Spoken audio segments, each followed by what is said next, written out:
Right, as you can see, this is lesson 25. For lesson 25, we are going to be doing something a little bit different. We're going to be focusing on our problem set. And because we're focusing on our problem set, you're going to need two crayons, which one is red and one is orange. These are compliments of Ryan and Jason. Thank you very much, boys. We're just going to be following directions. Our goal of this lesson is to really be looking for prime numbers and figuring out ways to find them by eliminating multiples of all the other numbers. So we're going to shade our number one red first.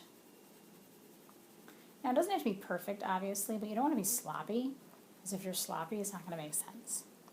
So that's step number one. Circle the first unmarked number. So I'm going to use my red pen. You are going to use a pencil. So circle the first unmarked number. There it is. That's step A. Cross off every multiple of that number. So remember, multiples are when you're counting by the same number over and over again. So what would come after 2? It would be 4, you're right. I'm going to cross it off. It says if it's already crossed off, just to skip it. So just so you know, that's a possibility.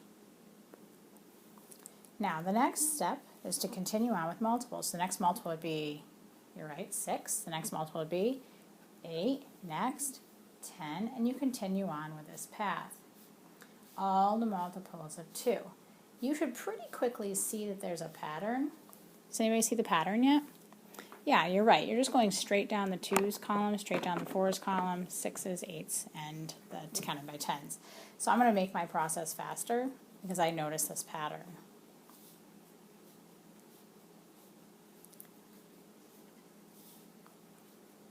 So these are all multiples of 2, and we know that because they are all even numbers. Any even number is divisible by 2. It is a multiple of 2. Any number that ends in 0, 2, 4, 6, or 8. So we did that first step, or the letter B. We're going to repeat steps A and B until every number is either circled or crossed off. We're doing this in class, remember. So I'm going to circle the first unmarked number. That's 3. I already did number 2. Now I'm going to cross off multiples of 3. So what's the first multiple of 3? Yeah, you're right, it's 6. Already crossed off, so I don't have to do anything. What's the next one? Yep, it's 9. Next one, 12. Already crossed off, don't have to do anything. 15, 18. Again, crossed off. 21, 24, 27, 30, 33. 36, 39, 42. You noticing a pattern? Every other one we have to cross off. But I'm not going to do any crazy tricks with this one because I want to make sure I don't mess up. 48, let's see, 45, 48, 51, 54, 57, 60, 63, 66, 69, 72, 75, 78, 81, 84, 87, 90, 93, 96, 99. Back to step A. Circle the first unmarked number, so that's going to be 5.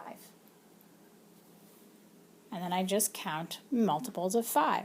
First one would be 10. Already marked off. 15, 20, 25, 30, 35, 40, 45, 50. Do you see the pattern? It either ends in a 5 or it ends in a 0. So I am going to speed my process along for you. So I know anything that ends in a 5 or a 0 is divisible by 5 or is a multiple of 5. Same thing again. Step A and then B. Circle my 7. And then I count on in multiples. 7, 14, 21, 28, 35, 42, 49, 56, 63, 70, 77, 84, 91, 98, and all set. Do you notice how the numbers I've circled so far are all what? Are they prime or are they composite? You're right, they are prime. I'm going to continue on with my A and B process just to show you where we're headed. And I won't finish it here because you'll be finishing it in class. My next number I would circle is 11, and I'm just going to go straight through in my head. The next number would be 22, 33, 44, 55, 66, 77, 88, 99. They're already all crossed off. And is 11 prime? Yes, because 11 only has factors, 1 and 11. And that's what we're doing in class for lesson 25. You will be working on this, and then you and a partner will be answering the questions that are on the back. Enjoy!